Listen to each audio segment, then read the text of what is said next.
Creamy garlic white sauce pasta எப்படி எனக்கு தெரிஞ்ச விதத்தில் செய்யலான்னு பார்க்கலாமா? வாங்க வீடியோக்குள்ளே போகலாம்.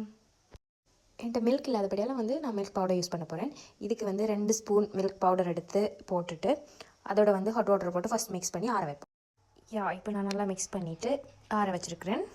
அதோடு சேர்த்து ஒயிட் சாஸ் செய்கிறதுக்கு கோதுமை மாவும் கார்ன்ஃப்ளவர் 1 ஸ்பூனும் கோதுமை மாவு 2 ஸ்பூனும் நல்லா ஜலிச்சிட்டு இந்த மாதிரி எடுத்து வச்சுருக்கேன். ஹீட்டான பேனில் மார்ஜரினை போட்டு அதை மெல்ட் ஆக விட்டுட்டு அது மெல்ட் ஆகி வர்றப்போ நாங்கள் குட்டி குட்டியாக கட் பண்ணி வச்சதான கார்லிக்கை உள்ளே சேர்க்கணும். அதோடு சேர்த்து குட்டி குட்டியாக கட் பண்ணி வச்சதான ஆனியனை உள்ளே சேர்த்துக்கொள்ளலாம்.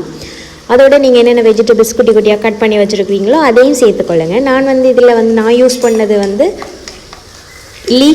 லீஃப் மட்டும்தான் வாசம் வரத்துக்காக. ஏன்னா நான் பாஸ்தா நான் அதிகமாக எடுத்தபடியால் வெஜிடபிள்ஸ் கூட போட்டுனா இன்னும் அதிகமாக போயிடும். இப்போ 2 பேருக்கு அது அதிகமாக இருக்கும். அதுக்கு பிறகு நான் இன்னும் கொஞ்சம் மார்ஜரின் சேர்த்துட்டு அதில் நாங்கள் மிக்ஸ் பண்ணி வச்சதான மைதா மாவையும் கார்ன்ஃப்ளவரையும் போட்டு அது நல்லாவே அதில் பச்சை வாசம் போகிற வரைக்கும் வறுத்தெடுத்து ஒரு அளவான பதத்துக்கு வந்ததுக்கு பிறகு இந்த மாதிரி வந்ததுக்கு பிறகு இப்படி கட்டி கட்டியாக இந்த பதத்துக்கு வந்ததுக்கு பிறகு நாங்கள் பாலை கொஞ்சம் கொஞ்சமாக விட்டு அதை கிளற போகிறோம். நல்லா கிளறி அந்த கட்டிகள் எல்லாத்தையும் நல்லா கரைய வைக்க போகிறோம்.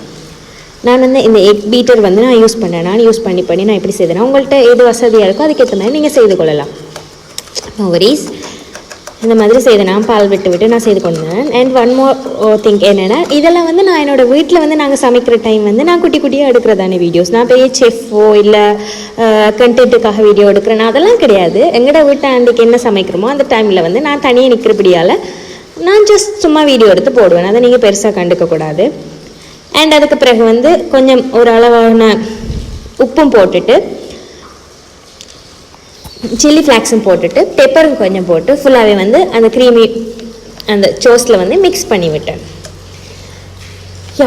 மிக்ஸ் பண்ணிவிட்டு அது கொஞ்சம் கட்டியான பதத்துக்கு வந்ததுக்கு பிறகு ஒரு சீஸ் என்கிட்ட இருந்தபடியால் ஒரு சீஸை குட்டி குட்டியாக கட் பண்ணிவிட்டு சேர்த்தேன். நான் இருந்தாலும் அந்த சீஸ் ஒரு வாசம் ஒரு நல்ல ஃப்ளேவர் கொடுக்கும். அப்போ அதுக்காக அதை நான் போட்டுட்டு நாங்கள் அந்த சைடில் தண்ணி வடித்து வச்சுருக்கிறதான பாஸ்தாவை கொட்டிட்டு ஃபுல்லாக கிண்டி விட்டுட்டு ஒரு அளவான நல்ல க்ரீமியான பதத்துக்கு வந்ததும் நாங்கள் அதை ஸ்டவ் ஆஃப் பண்ணிவிட்டு இறங்கி பிளேட்டிங் பண்ண மாட்டோம். சொன்னால் சூப்பரான க்ரீமி பாஸ்தா ரெடியாக இருக்கும்.